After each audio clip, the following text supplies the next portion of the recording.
Today we're going to be looking at something pretty amazing. Yeah, it's going to be pretty wild. We are going to be talking about how our reality changes as we approach the speed of light. Whoa. Crazy stuff, I know. Yeah.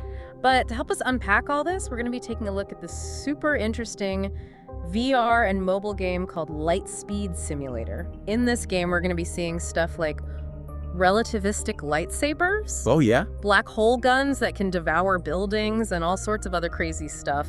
And you can even pilot starships at like ridiculous fractions of the speed of light. Yeah, like 95% the speed of light. Yeah, it's insane. Can you kind of unpack like the structure of this game a little bit? Sure. So the game has this like asymmetric gameplay Okay. where you have like two teams battling it out for dominance. Uh-huh.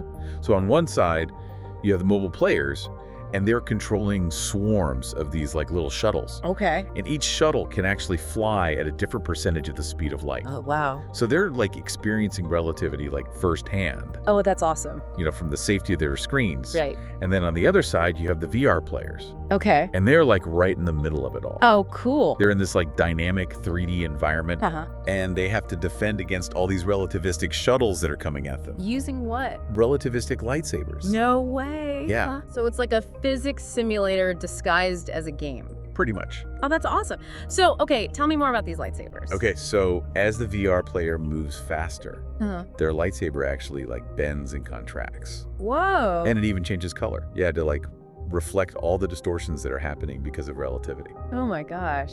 Different parts of the lightsaber are experiencing time differently. Oh, wow. So for the VR player, it's like the tip of the lightsaber is lagging behind in time. So it's like the lightsaber's bending through time? Kind of. That is insane. Yeah, and it makes it way harder to hit things with it. Right, because it's not a straight line anymore. Exactly. That's so cool. Okay, so is there like a black hole gun too? There is a black hole gun. No way. Yeah, that's as crazy as it sounds. No, my goodness. The VR player can like shoot this thing, and it disrupts the flight of the shuttles. Whoa. It can even like swallow entire buildings. What? Yeah. That's insane. But it has like a really long recharge time. Oh, okay. So you got to be strategic about using it.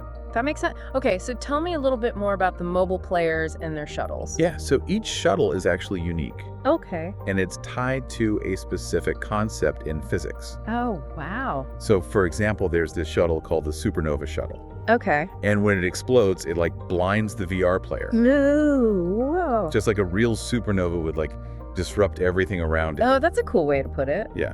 Okay, what other kinds of shuttles are there? There's the quasar shuttle. It shoots out this beam of energy that stuns the VR player. Whoa. And it represents those like super powerful jets of particles that shoot out of quasars. Oh, that's awesome. Yeah. What else? We have the magnetar shuttle.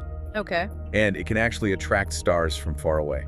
Oh, hold on. Yeah, it's pretty cool. What? It shows you how powerful magnetic fields can be. That's insane. Okay. And what about the neutrino shuttle?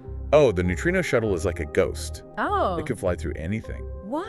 Yeah, just like real neutrinos. So it can like pass through walls and stuff. Exactly. That's so cool. Okay, so it sounds like there's a lot of strategy involved in this game. Yeah, definitely. Like with all these different types of shuttles. I think if you have a team of mobile players that are working together really well, some of them could be like distracting the VR player, Right. like with the supernova and quasar, while others are like strategically collecting stars or launching surprise attacks, like a mix of physics and strategy. That's so cool. Okay, so let's talk a little bit more about some of the like specific relativistic effects that they actually show in this game. Okay.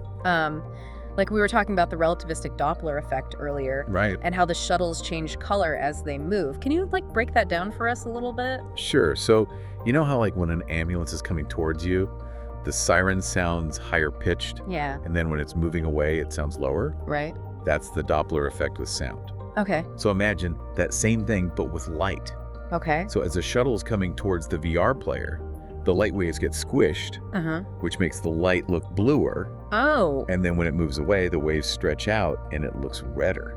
Wow. So it's the same thing that astronomers use to figure out if stars are moving towards or away from us. Exactly. That's so cool. Okay, what about the headlight effect? How does that work? So this one's really interesting. Okay. Basically, as the VR player gets closer and closer to the speed of light, Uh-huh. their field of view gets narrower. Like they can't see as much? Yeah, kind of like if you're driving a car at night. Okay. The faster you go, the more your headlights seem to focus straight ahead. Right. So it's like that, but with all the light around them. Whoa, so everything just starts to like tunnel vision. Exactly. That's so cool. Okay, so we've got all these crazy relativistic effects happening. Yeah. It's incredible that this game can make all this stuff understandable and even fun. That's the power of games. It really makes you think about the future of education, doesn't it? Yeah, for sure. That's a future I would love to see. Me too. Yeah, me too.